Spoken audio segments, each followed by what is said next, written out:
read and happy to answer any questions. A couple of the key points are we've done a fair amount of engineering front-end work on our two smaller projects, and they are progressing quite well, and we're due to sign off our contract with James on Friday. So we've worked out a lot of the detail with the PDU. So happy to leave that update there and have the team answer any questions. Want to do anything there, or do you know what you could do? Maybe no questions. Any questions? Yeah. Councillor Cooter. Yeah, just perhaps Jess, where is she? You lost Martina? Oh, yeah, no, it was Jess. Well, you might be able to answer the question. Jesus. Chris, Jess. she's hiding there. Okay, I wanted to know the HBRC contribution at where that's sitting in terms of the long-term plan. Are these numbers that you've identified here, Yep. the accelerated CapEx, etc.? So the numbers are our contribution. Each project has a different mechanism. So some of them we're bringing the funding forward in the LTP. One of them we're consulting specifically on the issue, and the other two we have our funding in an existing reserve. So, but in terms of the LTP, Yep. are they assumed in the current calculation? Yep. So it's assumed in the LTP. We're showing, particularly for the Heretaunga Plains, bringing that capital forward in the LTP numbers that you've seen elsewhere. So that's just the raw numbers in this table of what our contribution is. We haven't showed in this table the source of the funding. So that's shown in a lot of the LTP papers that we've brought through workshops. I'll ask it again. You've mentioned each of the schemes is up to different process, for example, consultation. Given that's uncertain, Yep. Nevertheless, it's still appearing in the current bottom line, the implications in the LTP. Is that what That's can you correct. confirm that? So it's currently in the LTP, but it's something we'll consult on. It's also in our contract.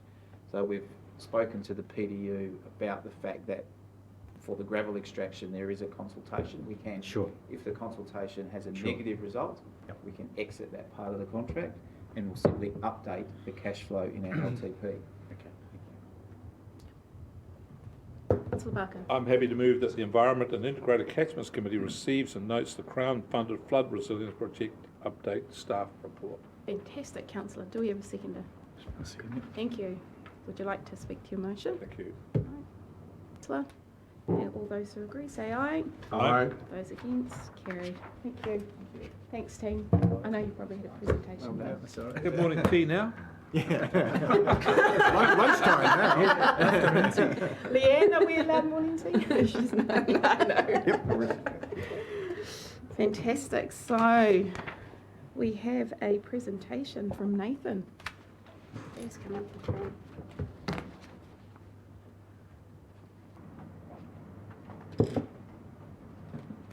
It's not so much a presentation, it's an introduction, and then a little bit what I'm doing in the area. Can I sit? Do you mind if I sit? I don't like standing in front of everybody. We'd love you to sit. For those of you who don't know me, my name is Nathan Breakpie. I work for New Zealand Landcare Trust. New Zealand Landcare Trust is a non-profit organization that we have a board made up of the Federation of Maori Authorities, Forest and Bird, Fish and Game, Fed Farmers, Rural Women, Ecologic Foundation, and Federation Mountain Clubs. So our board sort of directs what we do. Our main mission is action on the ground. We work with catchment groups, community groups, and sometimes individual landowners to improve biodiversity, water quality, and that kind of thing. Over the last 2 years, I've been in this position in Hawke's Bay for 2 years. This is the first time New Zealand Landcare Trust has been in Hawke's Bay. Over the last 2 years, it's been sort of having chats with the Minister for the Environment, who actually funds our core funding for it. And during those times, he basically wanted me to focus my efforts in the Karamu catchment. That being said, I've been working with catchment groups and individual landowners across all of Hawke's Bay doing wetland restoration and stream restoration works. My background is in wildlife conservation and wetland restoration, floodplain restoration in the western U.S., where we're reconnecting floodplains to actually, quite interesting, reduce flooding downstream. So I was part of a large-scale landscape project. Just a little bit of, in the Karamu, I've been involved with 3 catchment groups, one in the Heretaunga and one in the Awanui. And I've been involved in the Raupery Enhancement Society, which is the Raupery catchment. I consider them a catchment group, even though they're a little bit different. We are starting a catchment group in Lake Pokawa, and including Pokawa below the lake, and work with community groups. And the main community groups I work with is the Havelock North community groups around stream restoration and that kind of thing in Havelock North. My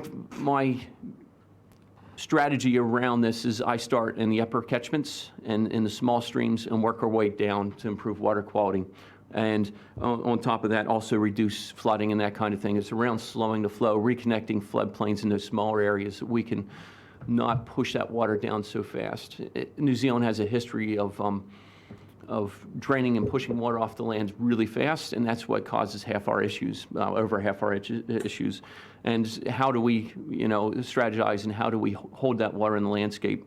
I'm looking at it from a drought resilience standpoint for our farming communities, looking at it from a contaminant reduction, nitrogen and phosphorus. We know from the science that if we reconnect floodplains, we can reduce nitrogen and phosphorus as much as 70–80% without doing too much more. And in the Havelock Streams area, a lot of it is around more erosion control and reducing erosion. So we are putting in we're actually trialing what they're calling low-tech process-based stream restoration. It hasn't been trialed here in New Zealand. It's really taken off in the US and the UK.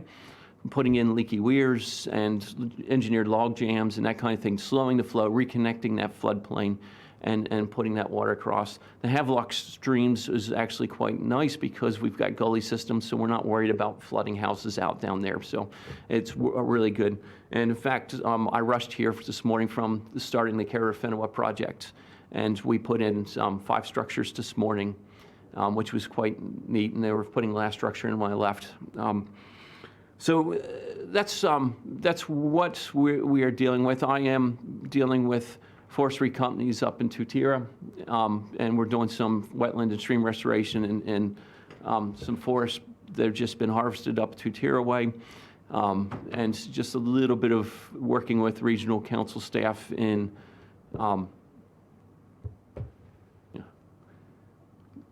Haruri Estuary, and sorry, my mind went blank in Haruri Estuary. And again, another one is that's a big one that we have a lot of contaminants going through and that kind of thing. And so that's what I do in a nutshell. To come back to you guys, the biggest issue that we have with the community groups and catchment groups is around consent, wetlands, and that kind of thing. And now with the new freshwater policy statement, some of the stuff we could get away with without a consent looks like we're going to have to need a consent to do. And we need to encourage these landowners to put these wetlands in, to slow that flow, to take out those nutrients and that kind of thing. And how do we go about that? And this is where we need to open, I can be a little bit of a conduit between those groups and you guys. And how do we encourage these guys to put wetlands in and reduce that need for consent, or the cost of the consent is more likely. I don't like having people willy-nilly putting wetlands in on their own. I think that actually having experts involved in it is a good thing, and having that expert opinion. But when we're looking at large-scale landscape scale type stuff, we need to really find out how do we make this process easy and less costly on our landowners. Fantastic. Well, thank you for joining us. And you are in the building, the Hawke's Bay Regional Council building. Yes, So I sit down with the integrated catchment group. Monday through Wednesdays, I'm only part-time, theoretically only part-time. But what happens is a lot of times I'm so passionate about wetlands and putting wetlands in, I do a lot of wetlands on my own time on those extra 2 days, just because I enjoy it. And I spend a lot of time getting funding for these guys. And it's not costly to put these wetlands in, and it comes into an issue of like, a lot of the restoration I do is between $5,000 and $10,000, and the landowners are going to spend $1,000 or $2,000 on a consent if it's going to cost them $5,000 to put a wetland in. So that's the sort of issues that we're running into from the landowner standpoint. Fantastic. Do we have any questions for Nathan? Yeah, how do you define wetlands? Myself personally, I define wetlands a whole lot broader than what the RMA defines it. But basically, I look at the hydrology of the land, I look at the soil types, and then I look at the plants growing there. So, for instance, Lake Pokawa is the lake itself small, but the wetland surrounding it is huge. And those are what we call, seasonal or ephemeral wetlands. I also consider riparian areas and floodplains wetlands, and because they are, basically I go by the Ramsar definition. The water's there for extended period of times, intermittently, and the water's saturated and has what we call hydrate soils, which are usually low oxygen soils and that kind of thing. So I'm a little bit broad. I've been involved in court cases around the definition of wetlands. It's a little bit of a tough one, but I'm also not against the use of like Pokawa for grazing and stuff, because it's already a altered wetland, a degraded wetland, and to be honest with you, if you just took grazing off there, it would end up being a weed patch. So. And that's where we run into problems with the new policy statement, is like there actually is some issues. Sometimes we could use grazing to manage wetlands. We can use fire to manage wetland that we just can't under the new policy statement. So we've got a lot of things to go through. So that's Well, Councillor Foster, then Councillor Graham. Keep this guy in his place. Thanks very much, Chair. Nathan. You were here for the earlier discussion, I think, with Chris and his team. I came in at the end of Chris's and Craig's. Martina. Yep. Martina. Martina. Martina. Yeah. So that was great. A couple of things coming together there, I think, and you heard what she's going to share with the council. That's great. But do you noted earlier that you see riparian, is the way you interpret it, riparian strips as potential wetlands or wetlands. Yes. So, given the engineers have, are in front of us all the time, and they love building things and keeping us safe, which is cool. Is there anything else you'd like to add to a more holistic way, perhaps we could look, or incorporate wetlands into some of that thinking as we're looking to channel the rivers in state of flood? Yeah, Chris and I have had some discussion around this. I really like this. The UK's using this, what they're coining slow the flow. So they're doing a lot of wetland restoration, riparian areas, and just holding water back on the landscape. And because of that, then they don't have to deal with a lot of structure down below. And also, it's a lot of soft ecological engineering. And there's going to be a mix of each. But I'm a big fan of reconnecting floodplains. I did it in a previous job and saw the impact of it. But it's costly. It's putting land aside and that kind of thing. That can be in. But when it comes to that stream restoration, landscape restoration, I was just sitting in a training course last week, and the economic benefits are amazing from the studies that they've done in the past of restoring streams and rivers, and or even around property values and employment. Some of the studies are showing, like in California, like a $30 million increase in income into cities that are restoring their rivers and wetlands. So, and the increase in property values around those floodplains is increasing because people like seeing natural areas. So there's a lot of benefit there, and it's going to be a way between it. And in the late 80s, early 90s, Jeremy, I'm going to get his name wrong, Pursglove, wrote a book called Taming the Floods in the UK. And it started that movement away from the traditional stop bank look. And it's like, yeah, we still got to maintain stop banks, but can we create ecological areas within those stop banks that actually help reduce flooding, and looking at soft engineering methods. And they've moved on a lot of that. Sometimes I'm the engineer's worst enemy, and sometimes they love me. It depends upon where you're sitting.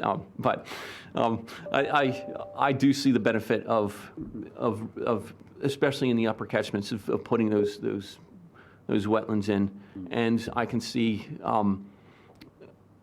examples right now in Australia where they're actually putting what they call leaky weirs in, and they're flooding floodplains, and they're using those floodplains in the summer for summer grazing, and they're building resilience into their systems. And it's all about keeping that water in the landscape, and also reducing the sediment loss and all the other stuff, and reducing nutrients. And so it requires a little bit of a paradigm change, which is a challenge amongst all of us, including myself. Even though I've seen the benefits, it's just a little bit of a paradigm change. It's a challenge. And the question around riparian planting that I get from the upper catchments is, why should we do it when the regional council is not doing it on their land? You know, and I've got that question quite a bit with those catchment groups, you know. Fair enough. So, yeah. Thank you. We've got Councillor Graham, then Curtin. Thank you. Yeah, Nathan, Carter Fen where we were today, there was a little wetlands up top. Are we able, on private land, are we able to get that into wetlands again? We had a plan on putting that into a wetland. I got around that one without a consent because there used to be a dam there, so it was a dam repair. Unfortunately, the landowner has put the land up for sale, and we had a willing landowner, so we're just sitting back waiting to see what happens with that land right now. But really, that's key to our restoration is that wetland there, because that will hold a whole lot of water. The regional council has a water detention dam above it. However, it's on private land. We don't know what size culvert's coming out of that, and if we can change that. I had a little bit of an issue with, I had a chat with Craig about it, and around, you know, what can we do on that? And that might just involve us, the Heretaunga group, and myself, just meeting with the landowner and having a chat with that, and then coming back to the asset teams and saying, hey, what can we do in that space? Thanks, Madam Chair. Good to see you here, Nathan, and there's some work going on in this space. I just was interested in the absence of a paper. I wasn't quite clear of the structure you're involved with Landcare research. Can you just give me a little bit of a snapshot of where you fit? I mean, are you part of this CRI? How does it work for you? I'm not. I'm with the trust. It's Landcare Trust. So Landcare Research is Manaki Whenua, and we're a trust. It's confusing because, yeah, we've got both have Landcare on it. So Landcare Trust is using that Australian model where it's a nonprofit that supports catchment groups and community groups. So it's our motto is action on the ground. Sure, you know, okay. I'm yep. Just trying to understand in your structure. So, has it been misnamed here, the Landcare Research? Yes, it probably has. Yep. Okay. Yep. I used to do straight away in the bracket of the Yep. CRI. And that's a common mistake even amongst some of our board members sometimes. So your trust is strictly Hawke's Bay, or is it nationwide? We've got. Well, we had 7 coordinators, regional coordinators, funded by MFE. We just got funding from MPI for 7 more coordinators. We're not quite in every region, but the idea is we're trying to get 1 coordinator in every region. And do you have a regional governance structure, or is it a national governance? No, it's just a national governance structure. Sure. There's 19 of us now, including the board. There's 19 staff right now. So we cover most of the country. We're missing in Taranaki and Wellington and Auckland are the 3 regions that we don't have representation in now. I'll move. Move the seconder. Move the presentation. Thank you. Would you like to speak? I do wish to speak. Nathan, you do a great job, and I love your enthusiasm for wetlands. And I think by now we all know just how important they are, and Peka Peka just absolutely showed and proved how important wetlands are. So we all got our head around how important they are, but you're out there, feet on the ground, making it happen, getting muddy in the morning. And yeah, thank you very much for that. And we just got to support your work and the work that our guys do as well, as much as we can, because it's just so important. Yeah. Thanks. I've been the asset team and has been working really well with me, especially in the Caramel, so I hopefully have developed some really good relationships with the regional council, and really we need the support of the council for the work that we need to do. Thank you. Would you like to speak? No, just thanks for what you're doing, Nathan, and go well. Actually, I did have a question prior to Meg's actually moving. You've got to be quick here. Yeah, quicker half a than- minute. Yeah. That was a question. Do you think if we would, from a consenting perspective, because some of these wetlands on private land, they're actually quite minimal in a way. You have a willing mover. Could we have a system of maybe, and it's mainly a question to staff, but you can possibly have a view. You possibly have a view on it. That we actually have a fast gate consenting process. That we as a council develop certain criteria that a landowner can then actually adhere to, and put a consent in, and say within 21 days, if we haven't got back as a council got back to that landowner, if he builds it to what he actually has planned, and it's within our criteria, that they can go ahead with it, and it always can be reviewed, because those are the things that actually will hold up landowners, because they're afraid of the red paper, the paperwork and the red tape. So that's one question, and you maybe have a view on that. Yeah, it's quite interesting how different regional councils do it. Bay of Plenty Regional Council has a thing where they do a wetland management plan with the landowner and sometimes other groups like Fish and Game and that kind of thing. And then whatever's within that plan is consented type thing. They also have they have a system with their digger operators, like for building dams and stuff, where they get certified to write these small consents up, and they're certified. They write the consent up, and then they submit that paperwork when they do the work. There's a couple other ways of doing it, and there's also of setting up, say, a code of practice, or certifying certain people or organizations to that they could do the planning and approve those things. So there are several ways of going through it. I do like the idea of the Bay of Plenty's wetland restoration plan or management plan, because that gives you that allows you to have advice from experts in. And to be honest with you, even some of my colleagues in Fish and Game really don't know how to do wetland restoration. So it gives you a lot of people input into it. And then that landowner actually has a document that says, this is what we're going to do, and he has something to follow by. And it has those experts that are in those fields, giving advice. And I think you end up with a pretty good outcome. Like we've done with the riparian planting plan for the Raupery Stream. Yes. Can I just quickly get Ian to answer part of your question? Yeah, so Yep. there's no regulatory staff here, so it's difficult to give you an absolute categorical point. But the thing is, a resource consent is a separate legal process, and so it's very difficult to change the way that the consenting process runs. What you can do, and I think Nathan's referring to it, is effectively set up the rule that says, well, there's a certain practice and approach you would take. If you meet those requirements, there's a simple and easy pathway. Typically, you'd write a permitted activity rule to say, meet these requirements and do all the things you need to do, and you can get on with the job. But if you're into a consenting process, it has its own separate stratosphere and ecosystem, and things are quite different. Once you're in that world, it's not as simple as saying, if we don't respond, to do what you want. it's quite a challenging I'm environment. not to asking navigate. whether that's in place, I'm actually saying, is there room there where we can start thinking You about could absolutely develop a permanent activity rule or similar that would say, yep, we'll make it easy for these things to happen. Yeah. Yes, sir. Okay, if we take a step back and we have a mover and a seconder, and they've spoken, we all agree, say aye. Aye. Those against, carried. Thank you, Nathan. Thank you, it? Nathan. Nathan, well done. Good job. So, next agenda on the item is the Regional Drought Relief Fund. Ian. Thank you, Chair, and Jolene Townsend is going to come and join us at the table, I think. We're going to take the paper as read, and you can, we're happy to go into questions. A couple of things I'd just like to point out before we do. One is that there's a bit of a sequencing challenge we've worked through to kind of get this paper to you.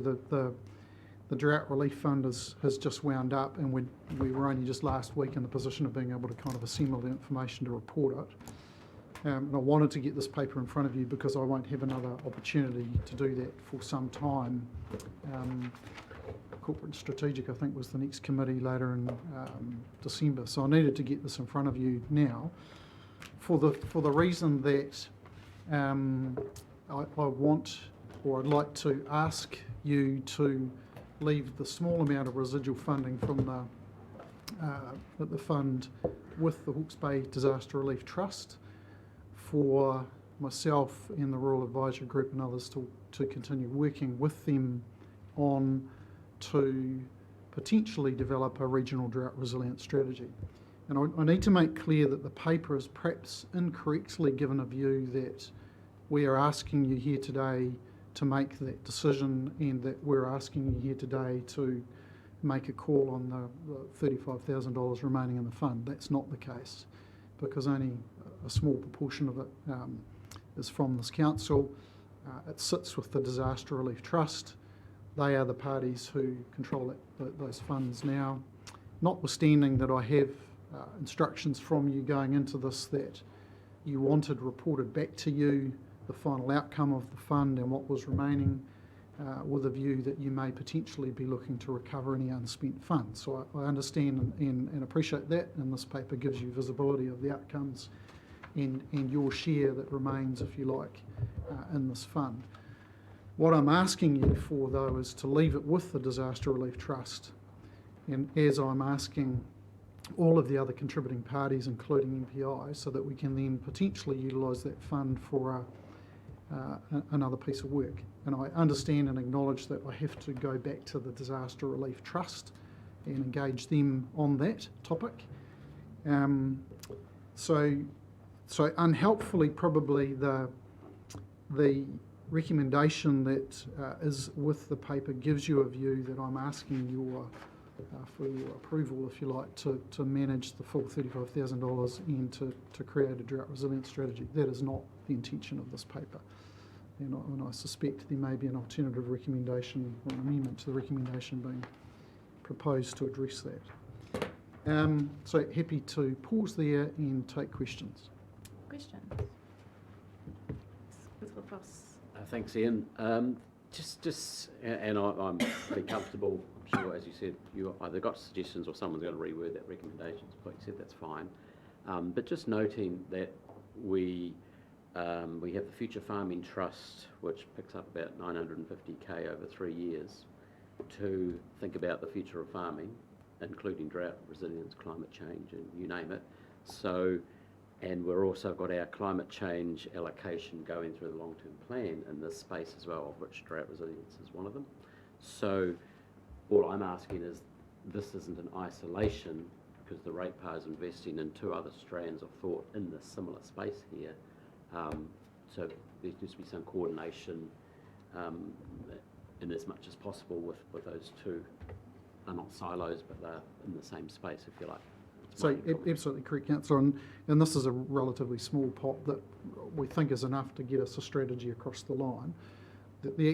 And from my perspective, that's the easiest and quickest step in the process. The biggest challenge for us is operationalising the strategy, implementing it into the farm landscape, and that's where I would see the Future Farming Trust, the primary sector bodies, others crowded in to work together on field days, workshops, monitor farms, et cetera, that turns the strategy into action on farm. So you're correct, there's an ecosystem, this is a small part of it right at the beginning. Thanks.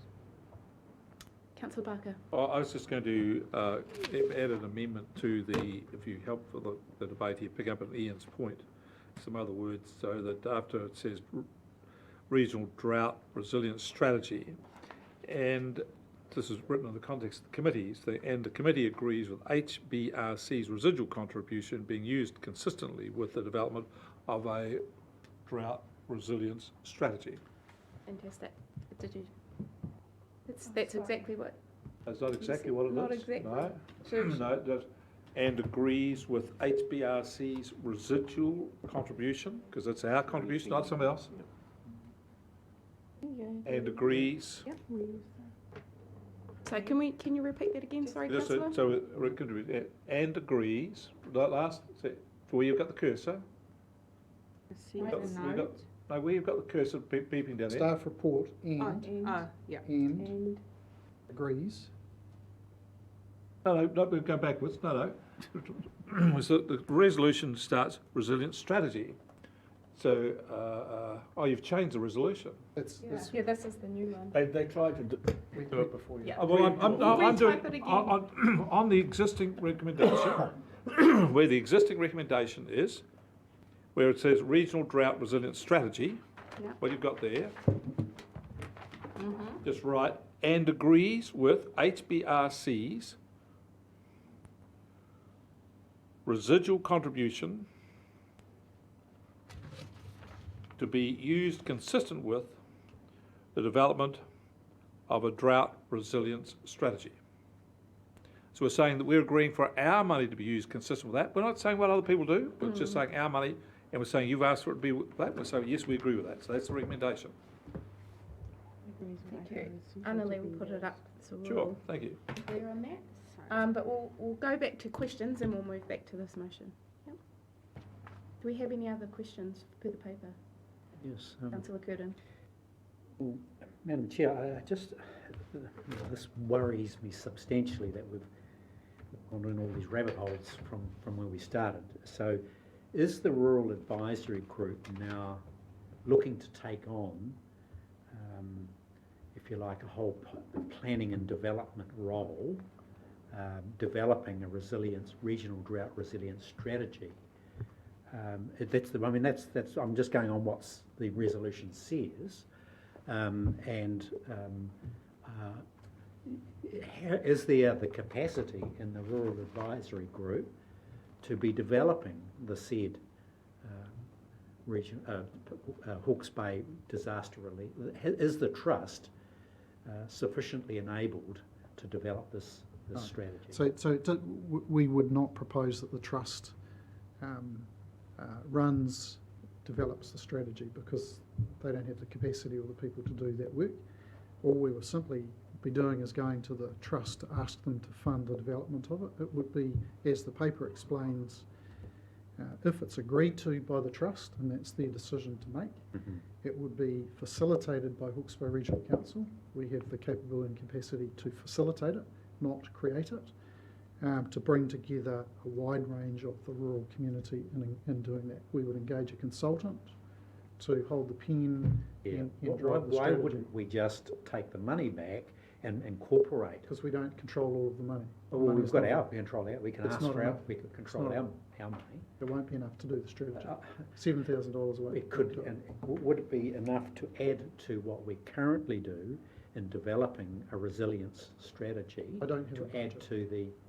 But we spend a lot of money in this area. Yeah, so I don't have a budget to write a strategy. There is no line item in our long-term plan to develop a strategy.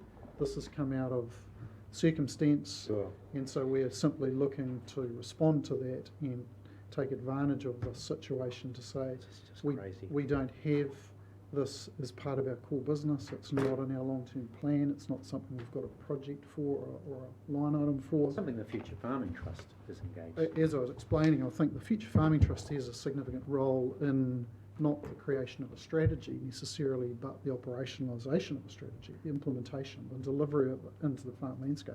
That's the very purpose the trust kind of that moves around those spaces to say we're about seeing practice change on farm, not only for environmental benefit and purposes, biodiversity, biosecurity, drought, all of those other things as well. So I absolutely agree that they have a significant role to play, and there'll be others that will as well, particularly the primary sector bodies who realistically have created a lot of the information we'll pull together for the strategy. They have a significant role to work with the levy-paying folk in the landscape to reinforce those messages, to support monitor farms, field days, workshops, etc., that drives the practice change. It's an Councillor ecosystem.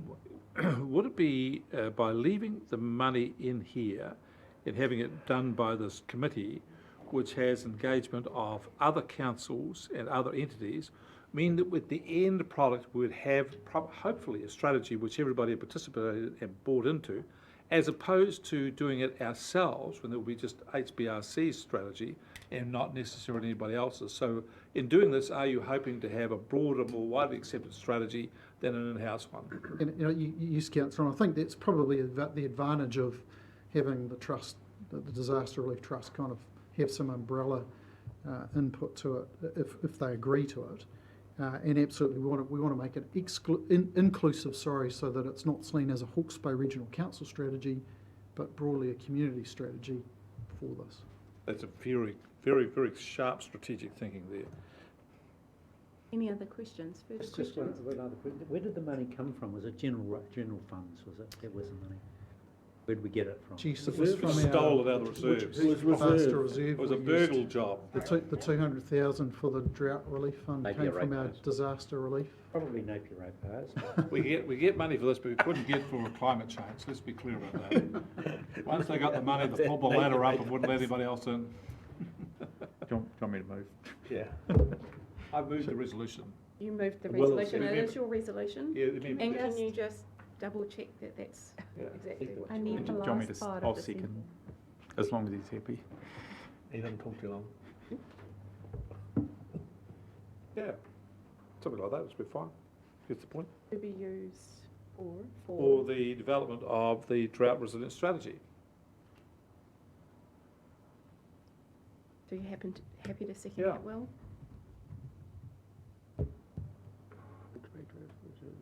Would you like to speak to that, Councillor Barker? Councillor Foley? Yeah, I will. Oh, I think just the fact that there's only 35,000 left out of the million funds shows that it was, a worthwhile contribution from all the councils and central government to make to help our farmers. It was obviously uptaken and utilised. So I guess on behalf of the farming community to say that it was much appreciated.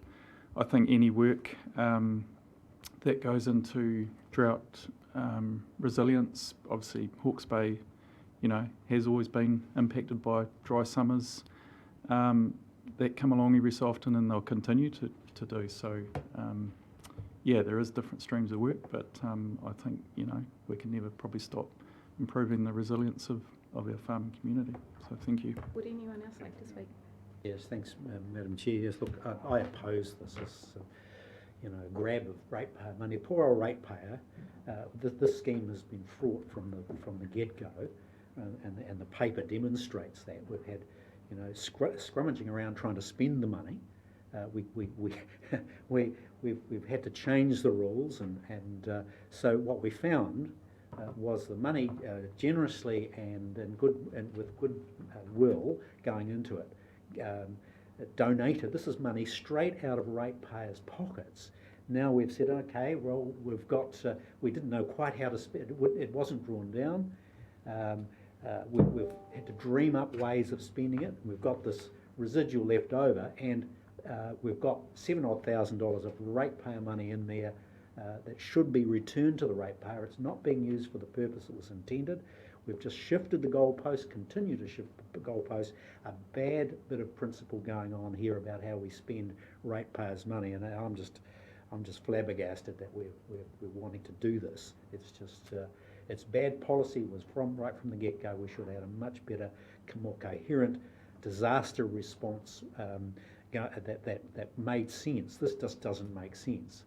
and I'm just sad for the ratepayer. Any other speakers? Yeah, I'd just like to say that through this process it's been quite uncomfortable making some of these decisions and then us passing resolutions and not followed through. But I understand the position we're in now and what we can do with the remaining. And I think if we are strategic and we're moving forward in the resilient space, that this is probably the best use of what we have left. And I'm really encouraged that we won't have to go through this again because we will have a strategy to deal with it. And I suppose implore that when we move forward that we learn from this process. So, right of reply by the mover. I just want to say that I think this is the, I agree with many of the sentiments by Councillor Curtin, but on this occasion, I think this is a good use of the ratepayers' money to develop better policies so we do not get ourselves into the same position again. If we don't learn the lessons of history, we're bound to repeat them. And I'm hopefully that this will lead us to a better space.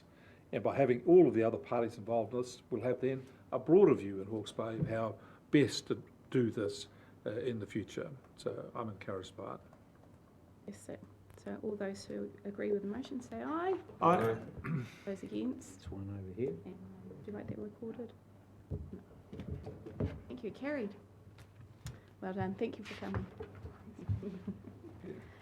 Our next item is implications of climate change on the Hawke's Bay region. We've got Dr. Kathleen Kosniak. Thank you. Cozzy, I was just going to say Cozzy. Dr. Cozzy, here she is. Thank you. Hello everyone. So really I'm just giving you a bit of an introduction to this rather meaty climate change projections and impacts report done by NIWA. It's hot off the press, so hot off the press that I'm sorry it wasn't immediately available on Monday. NIWA did slightly miss their deadline, Friday deadline. But it's probably the sort of the most detailed comprehensive report assessment we've done to date. And we joined with Gisborne District Council on this, just helped leverage EnviroLink money to get it done. I did have a presentation. It's just up on the screen, Oh. climate change. Do you have Jaffers to go with them? Might need them, it's probably quite a long one. Chocolate ice creams would be better.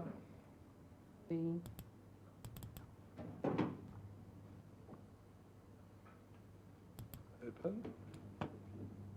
PowerPoint.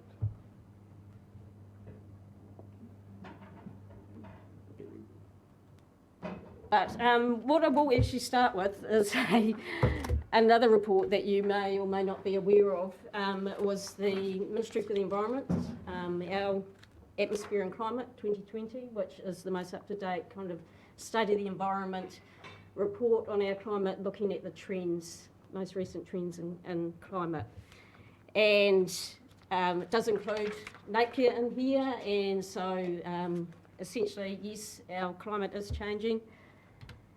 And hopefully you can see a little Napier site there with lots of red dots on this particular map. So that's the temperature trends, the daily maximum and minimum temperature trends, and seasonal over pretty much the last 50 years. And they've determined that temperature is very likely increasing in our region, or at least at the Napier site, over that time.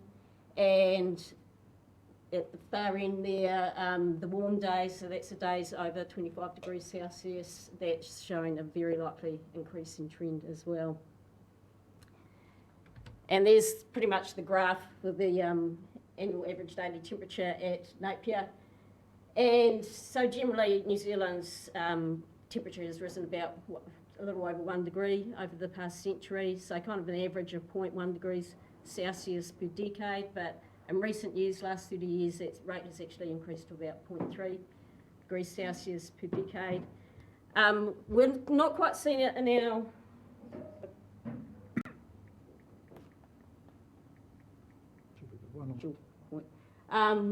just with our, we're not quite seeing it in our regional climate sites, because most of them actually start at about 1997, 98, so we're kind of starting there.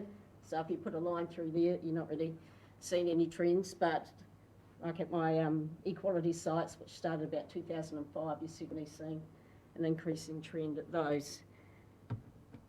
In terms of rainfall, no real trend, and that's not, we're not really seeing much of a trend, or not a consistent trend across our own climate sites in rainfall, annual rainfall. What they are picking up on is a very likely increasing trend in the rainfall falling in very wet days, and also that those very wet days are increasing. So that suggests to me that if your annual rainfall isn't changing, but you're getting more of your rainfall in your wet days, then the rainfall's becoming more lumpy. And that probably ties in a little bit. These ones are a bit harder to interpret, but this is kind of a drought measure, this standardised precipitation evapotranspiration index. And kind of the shorter term, it can be measured over different time scales. This is a 3-month one, and here they're kind of suggesting that possibly that frequency of those kind of shorter term droughts is increasing and the intensity is increasing. So that kind of maybe ties in a bit with the rainfall being a bit more lumpy. We're getting a decent bit of rain, but then we're getting a dry period, and then we're getting sort of a decent bit of rain again. And just a couple of other trends. Well, this is one trend that we are seeing at our climate sites, is a decrease in wind. So we're getting a decrease in wind strength, and also MFE have determined that the fire days of fire risk are increasing. So now getting on to this. I'm just surprised at that. So am I. We're decreasing in wind. That's probably more related to, and possibly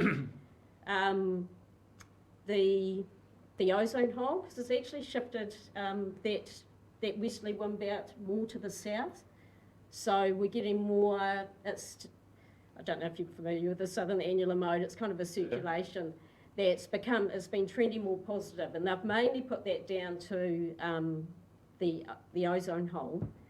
And so essentially, so we're getting more, that main sort of wind belt has been shifting more to the south, so we're getting more of kind of the high pressures. So that's resulted in this kind of decrease in wind strength. And to a certain extent, that might continue with climate. They think as the ozone hole repairs, that will reverse that trend. But to another extent, with climate change, that whole sort of subtropical high pressure belt is expected to expand. So it actually, those two things might counter each other out. See, I thought the wind would be movement in air, movement in water, is with transfer of heat and energy. And I would have thought with the climate change bringing greater extremes, we've had greater extremes of heat and cold, and therefore greater extremes of heat transfer, wind and water movement. So to see that the air isn't moving as much is sort of kind of counterintuitive where I would have thought climate change would have taken us. Yeah, I mean, it is complex because it does, where that kind of exchange of heat transfer might tend to happen is kind of is a complex thing. Like I say, like with climate change, it is kind of expected that we've got our westerly wind belt and we've got our subtropical highs, which are generally, and that is kind of expected to expand under climate change. Move further south. Yeah, it's a complex combination of factors. Just a surprise, thank you. Yeah. It peaks around election years normally, hot air. It's less last election. So on to the actual projections. Just a bit of background. So the projections that are presented, they're kind of presented as target dates of 2040 and 2090. But they do represent a 20-year average around those dates. And likewise, the baseline is around about 1995, but it's a 20-year average around that period. And NIWA have done it for two scenarios, the IPCC, using the IPCC representative concentration pathways. So one's a mid-range emission pathway, that's referred to as RCP 4.5, and and the other is a high emissions pathway, so that's RCP 8.5.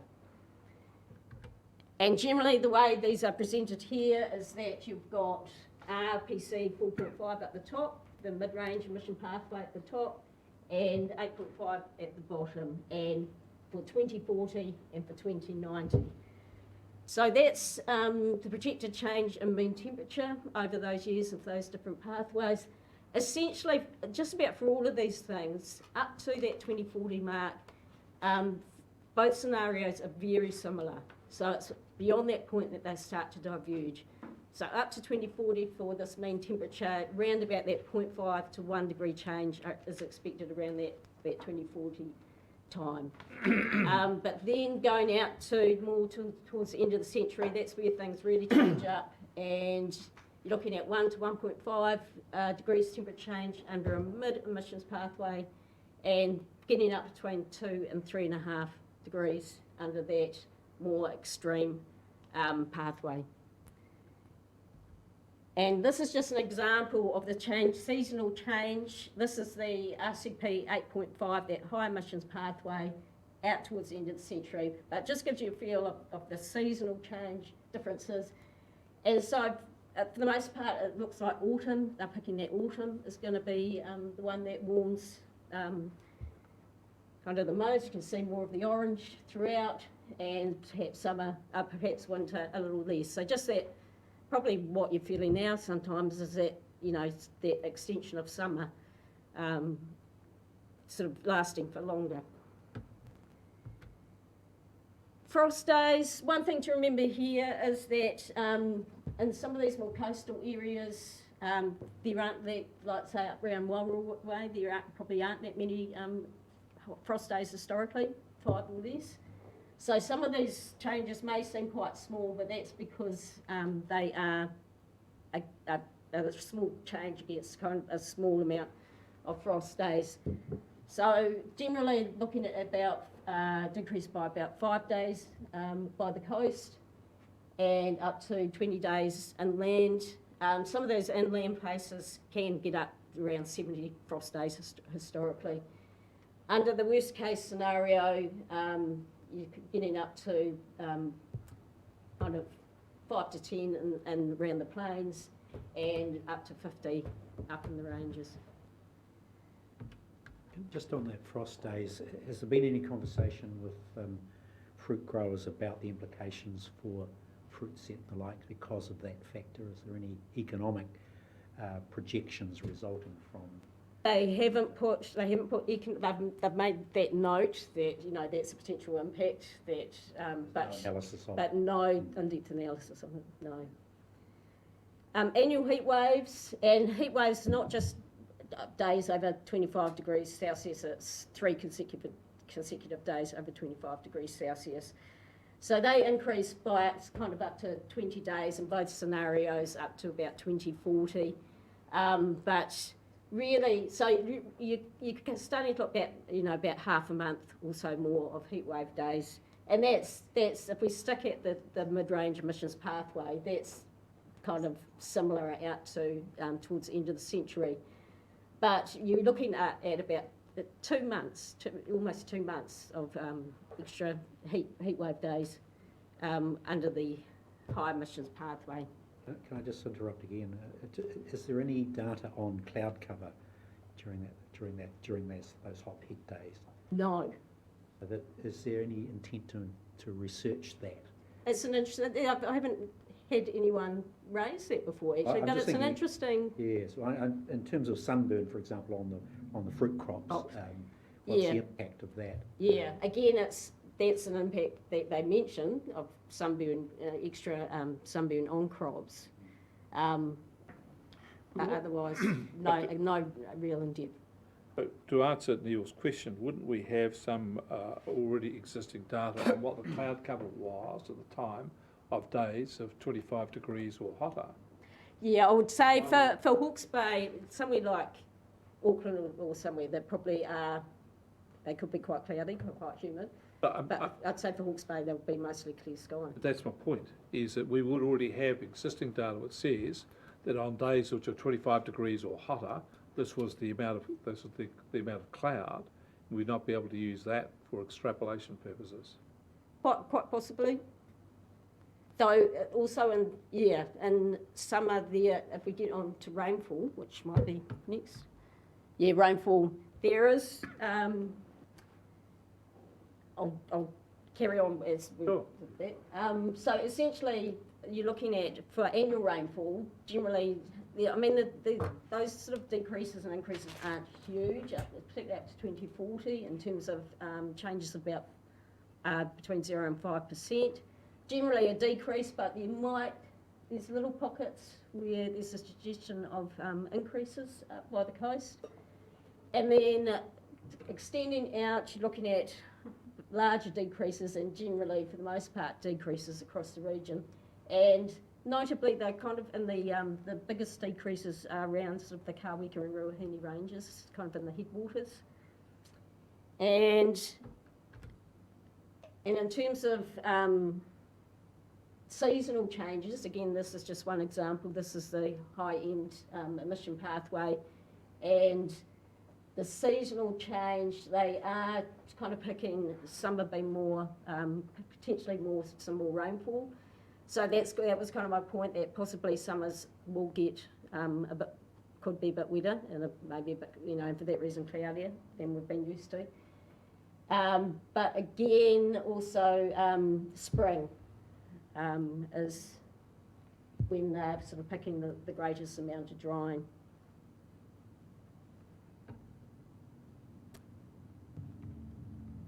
Oh yes, and it also just that last point on extreme rainfall, they provided a number of tables in the report from giving changes in kind of 1 hour to 48-hour totals, and in general you're looking at sort of a 5% and 14% increase per degree of warming in those extreme rainfall totals. Generally the 14% more related to those 1 hour, 2 hours, those more very short period events, and the 5% per degree of warming is more for that 48-hour period. In terms of drought, they've given a kind of a couple measures. One is the potential evapotranspiration deficit, and this was one section. There are similar maps to what I've shown you up to this point for Hawke's Bay, but this was one section where they did want to point out that any changes are quite nationally are larger than other years, particularly say for the North Island. So the potential evapotranspiration deficit is kind of a reference to how much rainfall we're missing for plants to grow optimally. And they use an example that 30 millimetres deficit of 30 millimetres would represent a week of reduced plant growth. So we're looking they're projecting up to about 150 millimetres in, say, the Ruahine Plains by 2040. That's kind of under both scenarios, and then increasing under the high emission scenario by, going up to about 200 millimetres by 2090. And so they did say that that was at the higher end nationally for the in our region. And additionally, they use days of soil moisture deficit, which is rather than using millimetres, it's kind of another measure, but in days. And again, this was again where they wanted to point out that nationally, our kind of the East Coast region is expected to fare worse than other parts of the country. And we also had just a separate letter report. During the last drought, there was a lot of reference to the New Zealand Drought Index. So they did a little study on that for us and how that might change with climate change. And so this is just the July to June sort of cycle of the New Zealand Drought Index. And the black line is just kind of what it is currently. This is 2040 and that's 2090, and all these different colours are the 4 different RCP emission pathways, with red being the worst case, and the blue being the RCP 2.6, which is very much taking quite extensive climate mitigation measures. So you can see the main thing is that sort of earlier higher values in spring. So so they're suggesting sort of a quicker decline into drought conditions. And by these higher values on these kind of limbs, that raises the risk of back-to-back droughts. They've done some modelling on our rivers. That first one, this one's slightly different in that the RCPs are going down this way now. So that's 4.5 down there and 8.5 down this way with the two different years. So essentially they're looking at a decrease under the high emissions pathway of 20% in annual river flows, annual average discharge. And that's probably not too surprising when they're picking that some of the bigger declines in rainfall are only our headwaters. Mean annual low flows, which we typically get in summer, so they're predicted to also decrease. But there's, with that summer increase in rainfall shown in some of those pictures, that there may actually be little pockets of increases in mean annual flows, low flows. But on the whole, they're expected to decrease, and then finally an increase in up to 50% in the mean annual flood. So that's the very maximum flows that we get. Now, sea level rise, they've noted that we're seeing sea level rise, relative sea level rise has gone up 1.4 millimetres per year since 1962. And then just using satellite so that's relative because there are land movements and there's different rates of land movements around the region. But in terms of absolute sea level rise measured by satellites around this region, it's about 4 millimetres per year since 1993. And they've plotted up the Napier mean sea level against the various emissions pathways up to where it is now. And really at this point, we're not only sort of, this here is actually RCP 8.5, because with all these scenarios, they've given us the median of model runs. There's kind of an ensemble of models that are run for each scenario, and they've given us what the mean of those outputs. In this particular case, they've given us the 83rd percentile of the worst case scenario as well. So that's really not only high emissions pathway, but more at the extreme end of it. And when they plotted this out, that's kind of where we're at the moment. Though some of this they suggest is related to just global circulation, where we've been in a negative regime of the interdecadal Pacific Oscillation, which means that generally the Western Pacific is just through natural cycles has been warmer, and you get that thermal expansion because of that. Just before we go for that, could you just explain this bottom right-hand graph a little better? Yep, this one here. So this is just the projections for the different scenarios. So you've got the different ones. Yep. And so essentially, this is just showing, say, because I'm about to mention a 0.4 metre rise in sea level, how we, under the different scenarios, say by this very high end RCP 8.5, we're expected to hit that round about just before 2060. But under the low emissions pathway, you wouldn't hit that sort of level until about 2090 or later. And then they're just extended. These gaps here are just showing that they weren't actually modelled out that far, but they were just extrapolated. These lines were just extrapolated out. Whereas I think this one's been actually modelled out to quite some time. Philip, on the red line, we're due to have a metre sea rise by 2100 approximately, just a little bit over. Is that still a conservative measure? That would be conservative in that it's real worst case. Is that what you mean by conservative? Some of the things I've seen actually have sea rise actually higher than that, and so I'm just thinking that this is a conservative worst case scenario. that other models have it much higher than that at that stage. Yeah, it will be interesting to see what the next IPCC thing comes out with. One of the uncertainties is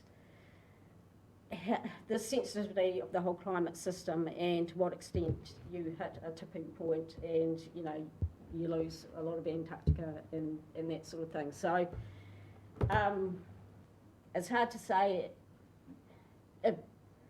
There are individual papers that will say that, but it'll be interesting to see when the next IPCC thing comes out where you've got a consensus view. Because then the other report comes that the ice in Antarctica is melting faster than predicted, and other reports have that the ice in the northern hemisphere around the Arctic and in Greenland and so on is melting faster than reported, that everything says it's going ahead of schedule.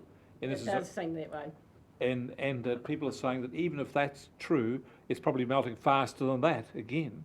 So this is probably, in those reports' eyes, a very conservative worst-case scenario. Could well be. Right. Excuse me, can I just ask a question? You touched on it before, the graph on the left there. You talk about the absolute sea rises, but you said the land's moving as well. So, for example, if you're looking at the 4 mil a year, is that the kind of the gross or the net? So what?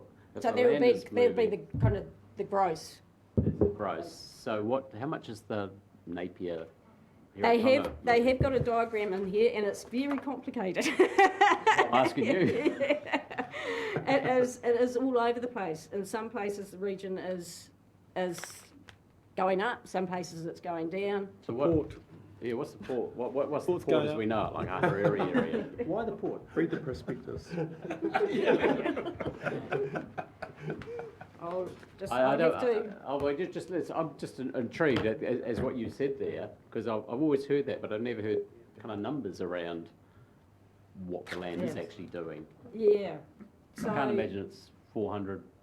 What did you say? 0.4 of a metre over 100 years. The land's not moving that much, I don't think, but maybe it is. No, they've sort of got. It's like in some places 2 millimetres per year down. In other places, getting up towards 2 millimetres per year up, kind of thing. It's quite a complex and busy little indication of where things are going.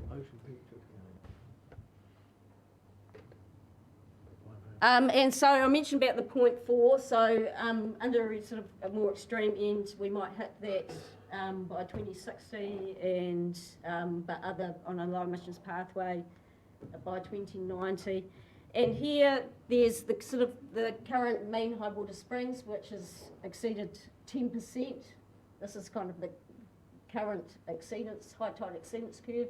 So that equates to about, it's exceeded 10% of the time. But if we hit 0.4 metres of sea level rise, then essentially it's almost always, the high tide's almost always above that. And certainly at 0.8, you're above kind of the maximum high water. And they've also noted a change in sort of return intervals. A 500-year storm tide event becomes a 5-year event if you're looking at a sea level rise of 0.16 metres. Just stop you there. If you have such high tides and storms, then thinking about the geography here, we've got this barrier to the sea coming into the south of Napier around Awatota and up here on West Shore. So if the tides have risen that much, what is the possibility of the sea going over the top? It's again probably an engineer, but they did model sea level rise, but in this case 1 metre with inundation plus a 1 in 100 year storm tide event adding the two, and so that's the list of kind of impacts they associated with that. Inundation of about 4,000 hectares of productive grassland, 960 hectares of orchard. But instead, I would have thought more than 2 kilometres in each of Napier, Warra and Hastings area of railway. Over 1,000 kilometres of 3 waters pipelines, lots of buildings. A lot of this is related to Napier City because, you know. Well, the sea's got back to the estuary, hasn't it? Regional park will help. Sorry? Regional park will help. I think the regional park, avoid planting it, it's going back to nature. Marine park. Sorry? Marine park. Marine park. So, and they did a similar exercise just for a fluvial events as well. So, and they did look at the different sectors. They looked, but it was more kind of a high level. It wasn't a detailed analysis. It was more kind of a high level comments on impacts to forestry, horticulture, agriculture, tourism, ecosystem health, and biodiversity, just the whole biosecurity thing, people's health, both direct, such as injury and particular hazards, but also mental health as well, and also, is there another one? Oh, infrastructure and buildings. So there is quite a broad list, increase in pests and diseases, increase in bushfire risk, drought severity, and high intensity rainfall having effects on infrastructure and then productivity. Certainly, with the rise in sea level, there's that potential for coastal squeeze, where we kind of lose our estuaries because they've got nowhere to go because of the infrastructure we've put in place.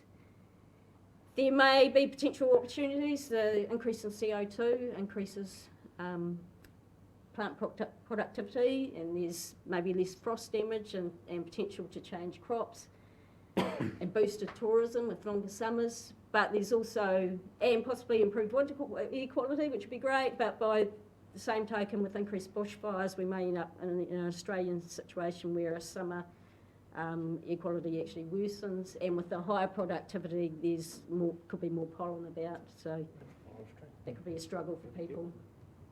So I'll wrap it up there. Thank you. That was very A shocker. interesting and shocking A at the same shocker. time. Do we have some succinct questions for Kathleen? Yeah, Councillor Foley. Just around kind of better explanation, really. Just the terminology. I was never very good at English at school, but when they look backwards, so they've got actual data from 72 to 19, and then they talk about temperature very likely increasing. I thought with actual data they would be able to say, you know, is it increasing or decreasing? And just on the flip side of that, then they look to the predictions, and then they take away the likely increasing, likely decreasing, and then they say, like, this is what's going to happen. Like, I would have thought it would have been the other way around, the way they describe it. It's kind of things, I guess it's science, we do couch things, like with the trends, so that very likely. Generally, probably with us here at the Hawke's Bay Regional Council science team, there's a certain level of statistical significance that we use to say whether there's a trend or not, and we would probably use that very likely, where they're cutting off at the very likely, and the rest of it we would just say there's not a trend that we can say with confidence. Whereas that very likely trend, we'd be saying there's an increasing trend, essentially. So it's kind of different levels of statistical significance that they're using to categorise those different those different parts. And in terms of with the climate, well, with those projections, the whole thing is couched with that these are scenarios. They, it really depends on what the world collectively does with our emissions. So they're totally uncertain, essentially. And for the most part, as I mentioned, they're taking, there's for each run, there's an ensemble of models that are run for those particular scenarios, and they're just taking the median of those. So, yeah, while it comes across as kind of quite certain, it's the whole thing's, it's dependent on what we as the world does in terms of our emissions. Councillor Curtin. Thanks, Madam Chair. Thanks for your report, a great report. It's almost like an Old Testament chapter, isn't it, really? All we're missing is Sodom and Gomorrah in every ways. I just want to go to your 13.4 in your discussion in your paper. because we had a direct link today to our engineers' report on the resilience of our stock banks. That talks about the annual rainfall decreases, but short duration at the end of that 13.4 short duration extreme rainfall totals. Was there a similar investigation of long duration extreme rainfall?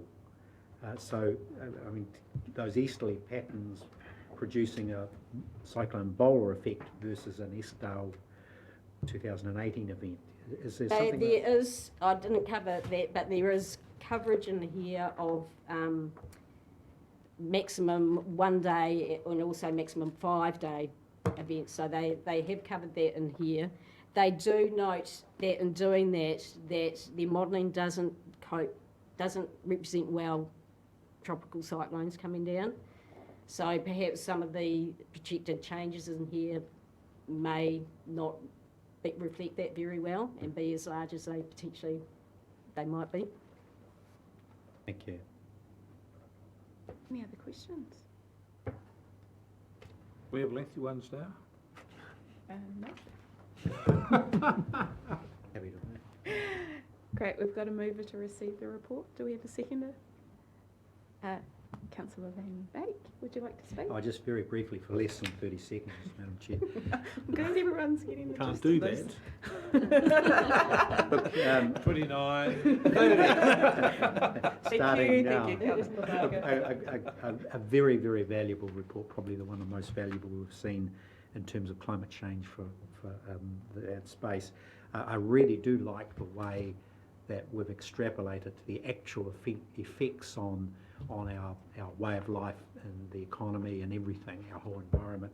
And it's more relevant to the next, the survey results where we're showing the public perception are not quite matching what's actually going on. So the task, I think, for us now is to convert what we're seeing in terms of those results into impressing it upon the public that these are real things going to affect our real lives. So I look forward to that iteration where we pick it up and we run with the science and the evidence, and look forward to that. Thank you, Councillor Curtin. Councillor Van Beek. Any other speakers? All of those who agree with receiving and noting the report, say aye. Aye. Thank you, Those Kathleen. against? Thank you, Kathleen. Thank you. Very good. Thank you. Carried. Thank you.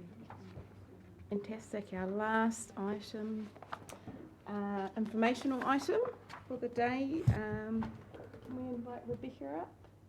And, oh, both? Yes, absolutely. For our climate change survey results.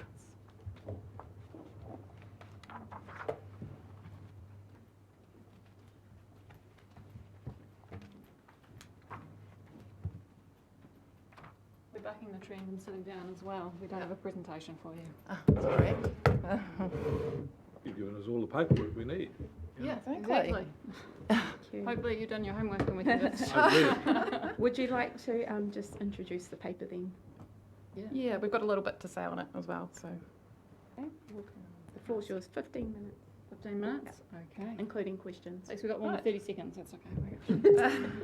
So we were really pleased with the results of the survey and the breadth of detail that we got in the responses. So it shows the public generally support the direction that we're heading in and our major activities, specifically water storage and tree planting. It provides a good understanding of the public's perception and understanding of the climate crisis, and it also shows us what the gaps are for us to take the lead in. But also some of those key findings really show us that there's disparate information there that we need to pay attention to. So we have 90% of people believing climate change is already occurring, but only 62% are concerned about the impact on the region. Maybe if we'd had everyone in here looking at Kathleen's report, where that statistic might have changed a little bit. And people will prioritise drinking water and the economy over ahead of climate action, albeit, the survey was undertaken just after the lockdown, so that kind of had an influence.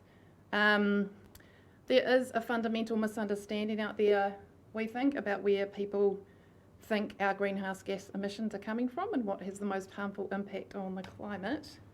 So, so population growth and waste, you'll see there, energy and transport and industrial processes were listed as the main sources of that negative impact. Only 0% said... 10% What? said agriculture. No, I've looked into that. Oh, okay. Yeah. Only 0% said agriculture and 8% said dairy farming, and that's in comparison to a Stats NZ report, which shows 72% of emissions comes from agriculture, including dairy, sheep and beef. And so we think that there's really an education process, a clarifying process that needs to happen there with the community, and we think it's our responsibility to do that. So. And in addition to Kathleen's fantastic new report, there is a huge amount of qualified, peer-reviewed scientific information that shows what the cause and the impact of climate change is. However, as we've just said, there's a real gap between what people were saying and identifying in the survey and what is reality. So while 80% of people think they're moderately to greatly involved in activities, 80% of people think that they are moderately to greatly involved in activities to reduce the impact on the environment. This appears to be in high involvement, given only 62% were concerned about the impact of climate change in the region. You'll see there as well, we asked about barriers to action, and it was cost and resources, public transport and location. So that's really useful information when we're trying to reach out, educate and support people around making change. So the combination of a lack of concern, a real concern, where people's priorities are, and barriers to personal action, gives us a strong mandate for education, probably less so for a mitigation program. It shows support for our current and future adaptation work, especially tree planting and water security, not so much for coastal protection. And 2/3 of those surveyed think we aren't doing enough. I think this survey is for us. Again, it's an opportunity for us to show we're taking the lead, and another reason for us to collaborate with other councils and key stakeholders. It also highlights the need for more resource and backs up our need for a climate change ambassador to guide that role development. So we know it's a case of working through misunderstanding and misinformation and giving Hawke's Bay public the evidence they need to make informed decisions, so that when we come round next time to do the survey, the concern is more and there's more of a push for us to take more action. So this is a great benchmark, so this is the first time we've done this, and it allows us to realistically acknowledge what the community wants from us and what they're actually expecting us to do, and how we look at how we respond to those expectations. As a regional council, we think that the survey makes us stop and think about how our business as usual and long-term plan addresses the concerns, and how this would work in a regional action plan to meet our 2050 goals of being a carbon neutral region.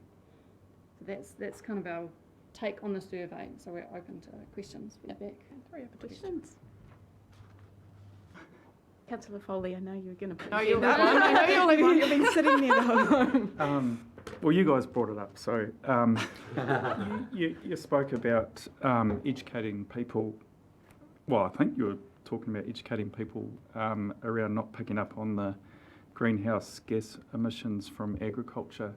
And, words mean everything here. So in your report, you wrote up to 80% of gross emissions. So when you want people to be concerned around emissions, like it's important to, well, my opinion is it's important what's the net impact, because gross is not really telling the full picture. Yeah, sure. And that also, I think that from that stats report where that's coming from, that also includes horticulture and fruit growing, poultry, deer, and other livestock farming. So it's quite a broad picture. And there has been a subsequent report, as no doubt you've seen, released done by the Auckland University, and that shows that sheep and beef farms are carbon neutral. So we are looking into that as well. But obviously the way that Stats New Zealand has calculated this versus that other report is, something to be looked at as well. At the moment, I think we need to go with that, with what Stats have come up with. So. And when we talk about education, we're not specifically nailing in on that piece. We're talking about the much bigger idea of what people can do about it, what the impact is, and what the causes are as well. But it's much larger than just that. Yeah, but Councillor Foss. yeah, you can have it both ways though, because one's just a definition that Stats use, and one's further academic study. Right? So that's Stats criteria. They may change and evolve it because they are reporting on the growth. That's absolutely fine. There's new information coming, and it's interesting if that's accepted.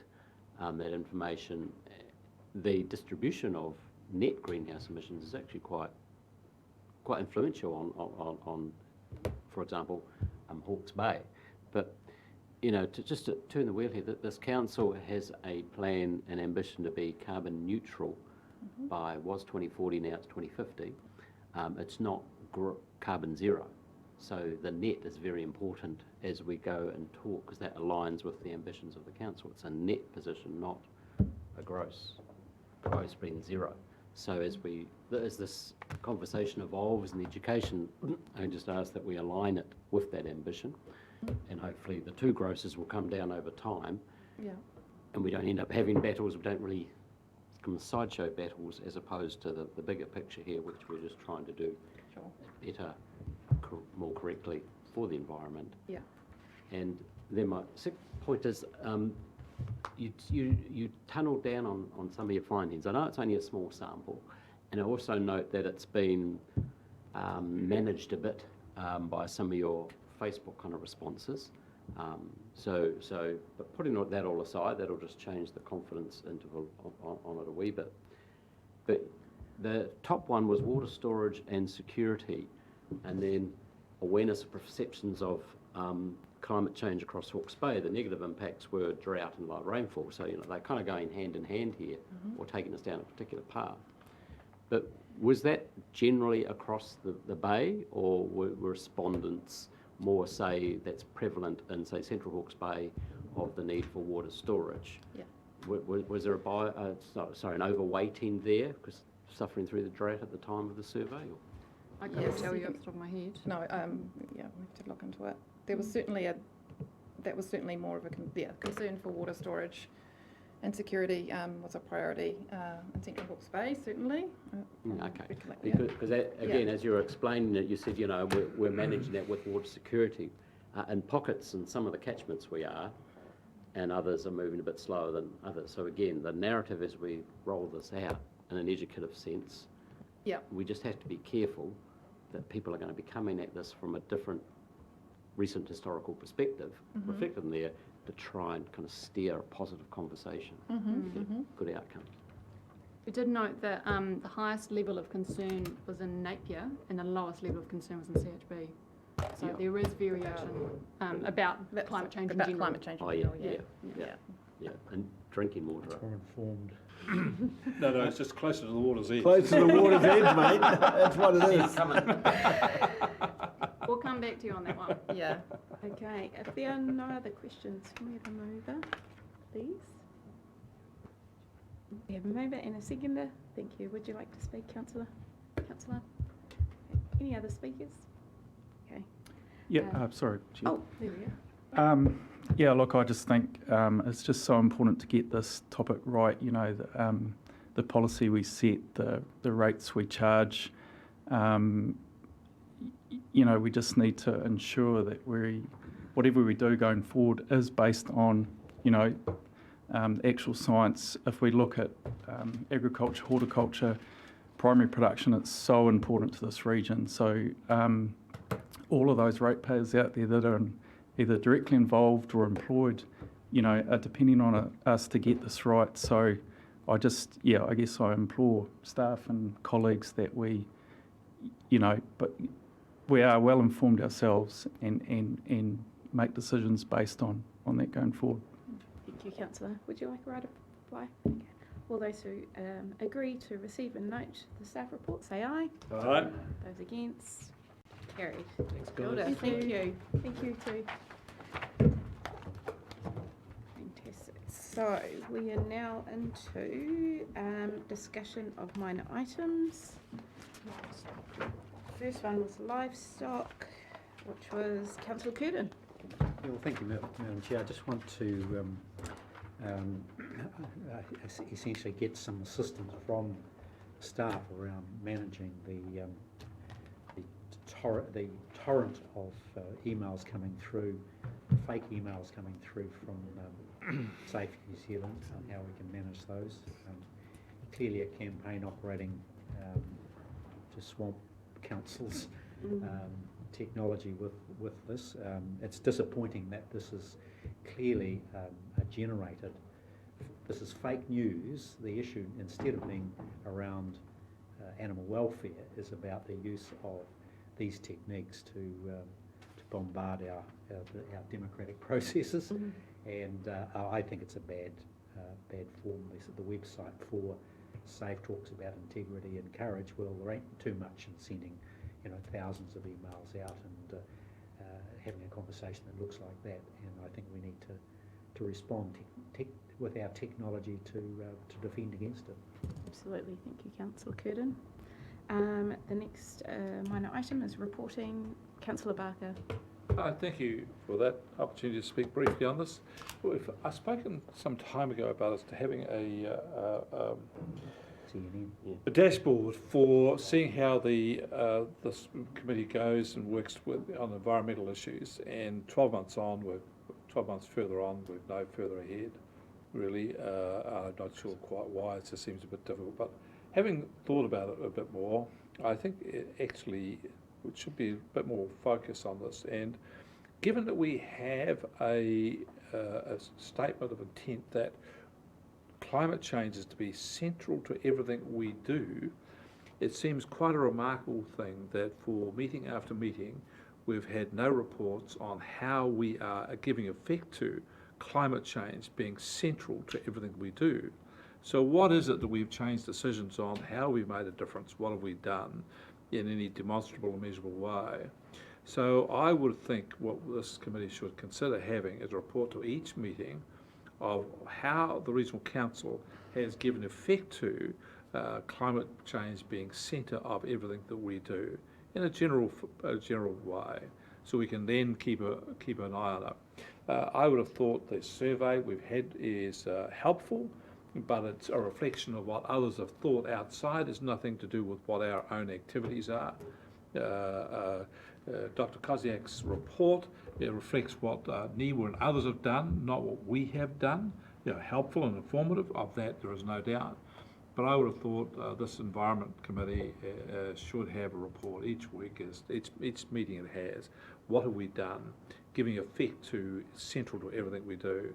And by doing that, it will keep the focus on us as to ensuring that we're doing what we say we're going to do, we're measuring it, and we've got demonstration of that.